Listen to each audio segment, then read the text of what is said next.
నమస్తే, welcome to our channel.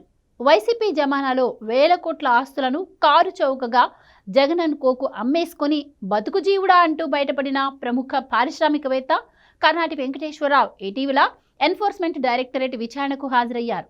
ఇప్పటికే ఈ కేసులో నిందితులుగా ఉన్న వైసీపీ పార్లమెంటరీ పార్టీ నేత విజయసాయిరెడ్డి, వైవి సుబ్బారెడ్డి కుమారుడు విక్రాంత్ రెడ్డి, ఢిల్లీ లిక్కర్ కేసులో అడ్డంగా దొరికిపోయిన అరవిందో డైరెక్టర్ శరచంద్రారెడ్డిలను విచారించిన ఈడీ కేవీ రావు నుంచి పలు కీలక వివరాలను రాబట్టింది.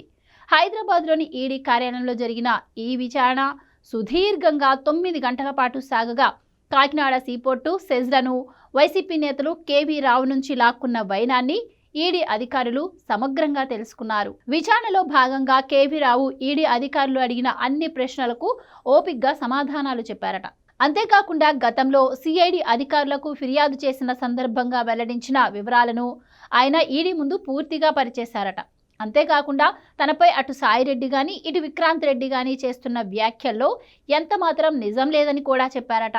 అంతేకాకుండా తనను వారు బెదిరించినట్టుగా తన వద్ద ఆధారాలను, కాల్ డేటాను ఆయన ఈడీ అధికారులకు అందజేశారట. వెరసి అసలు కేవీ రావు అంటే ఎవరో తనకు తెలియదంటూ సాయిరెడ్డి చెప్పిన మాట అబద్ధమని ఈడీ అధికారులు ఓ నిర్ధారణకు వచ్చినట్టు సమాచారం. ఇక అదే సమయంలో తాను కేవీ రావును బెదిరించలేదు అంటూ విక్రాంత్ చెప్పిన విషయం కూడా అసత్యమేనని వారు ఓ అంచనాకు వచ్చారట. ఫలితంగా నిందితులు ముగ్గురిని మరోమారు విచారణకు పిలవాలని ఈడీ ప్రాథమికంగా నిర్ణయించినట్టు సమాచారం.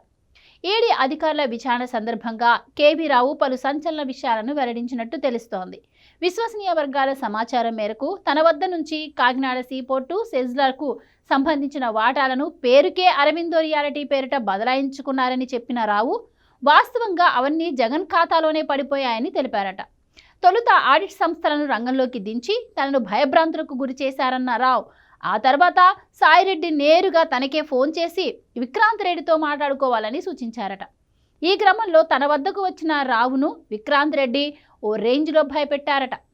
తాను చెప్పినట్టుగా పోర్టు సెజ్ వాటాలు బదలాయించకపోతే మొత్తం కుటుంబం అంతా జైల్లో కూర్చుంటుందని రావును ఆయన బెదిరించారట. ఈ విషయాన్ని తాను జగన్ వద్ద పెడతానని రావు అనగా జగన్ చెబితేనే తాము ఇదంతా చేస్తున్నామని విక్రాంత్ చెప్పాడట.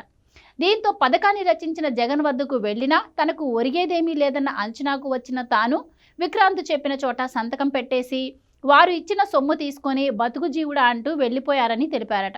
జగన్ పథకం రచించారు అంటే ఆ ఆస్తులను తాను కొట్టేయడానికేనని, వేరే వారికి కట్టబెట్టేందుకు జగన్ అంతలా ఎందుకు బరి తెగిస్తారని కూడా రావు చెప్పారట.